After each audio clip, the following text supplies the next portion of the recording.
Hey, what's happening, Meek Planet? This is LJ, and thank you for landing. You have to wake up. We are the meek. We have the ability to raise our consciousness level at the same as the elites. But if you don't, this is going to be our last opportunity to do so. Check out this video.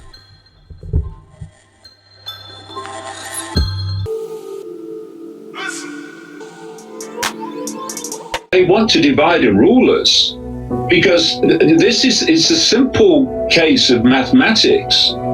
If you go to the core of the core of the core of this global cult, you get them into a single room. And the vast majority of people that are imposing this fascism on the world have no idea it's being coordinated. They're just doing what they're told without question and believing somehow that it's justified. They don't censor with the hysteria that they do for a laugh and a bit of fun. And they don't even do it to posture their own illusory power, which is that which we give to them. They do it because they've got no choice.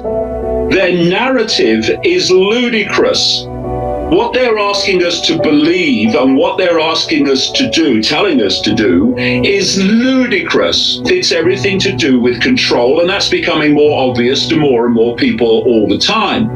And therefore, they have to protect their ludicrous narrative in the only way they can, by preventing its exposure to the greatest audience that they can. But it can't be stopped if people are willing not to bow to their illusory power and not to bow to their intimidation. You know, you get these celebrities, oh God save us from celebrities, who are pushing the agenda, virtue signaling, because they know their careers are over if they don't. When people start to grow a pair and grow a backbone, those that haven't already, lots of people are pushing back on this, but there's vast numbers that are not, and realize that this is not a game, it's not a phase, it's not something that's going to go away eventually. This is the cult running for home. And we've got to now stand up to this and say here and no further and start rolling it back. If we're not going to stand up and protect the kids, then what's the point? What self-respect is left? What dignity is left? Well, you know, some of us have been pointing out for a long time that the control of the world is centralized. That there are networks of the global network in each country, and their job is to impose the will of the center of the network, the spider as I call it, on their particular country. And, you know, as I've traveled around the world, I've been seeing the same things being introduced in different countries, different cultures, basically in the same period, and some of the legislation even being worded the same. It's because it's centrally controlled.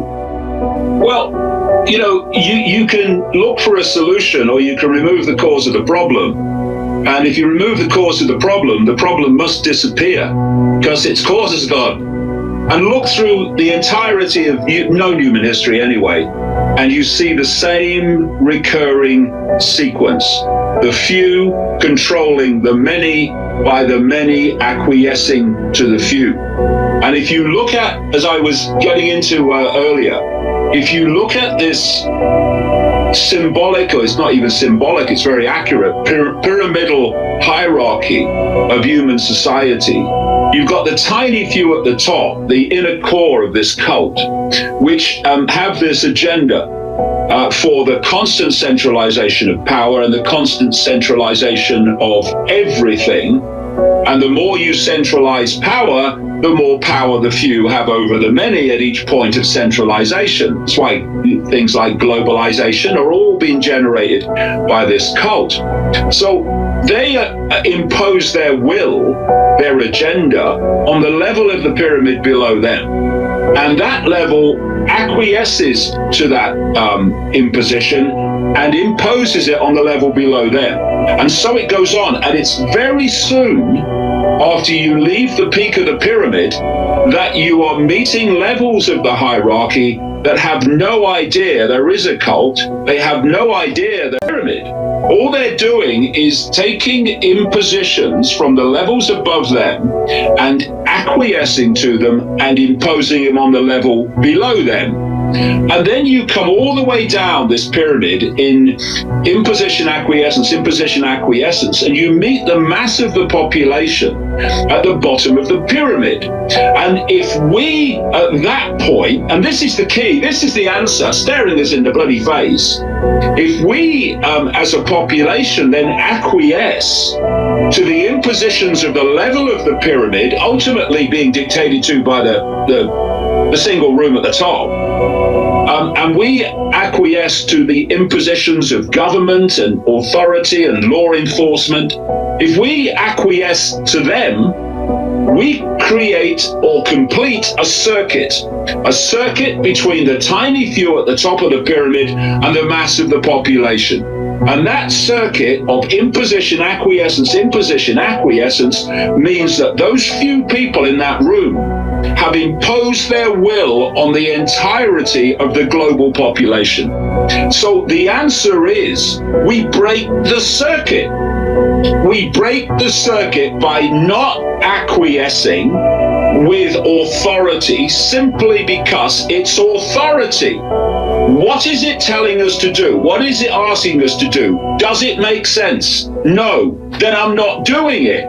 Is it designed to impose control on my life and my family's life? Yes. No, I'm not doing it then.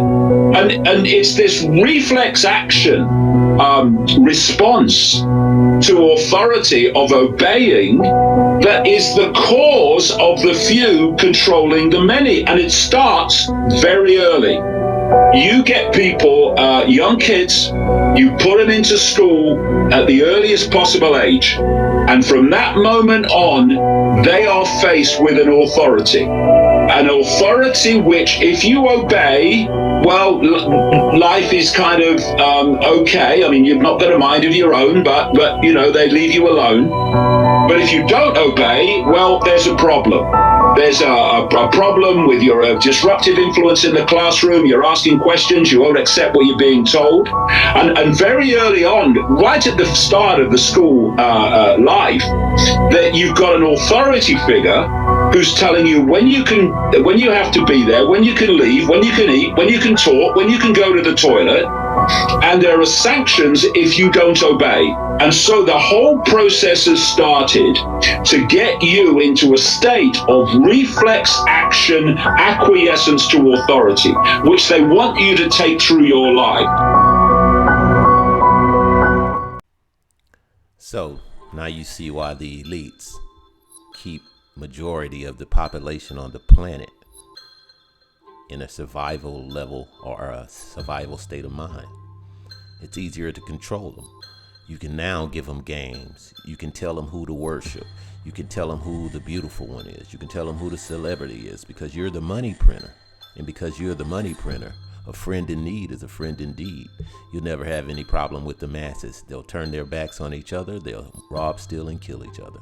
This is the level of survival. Meek Planet.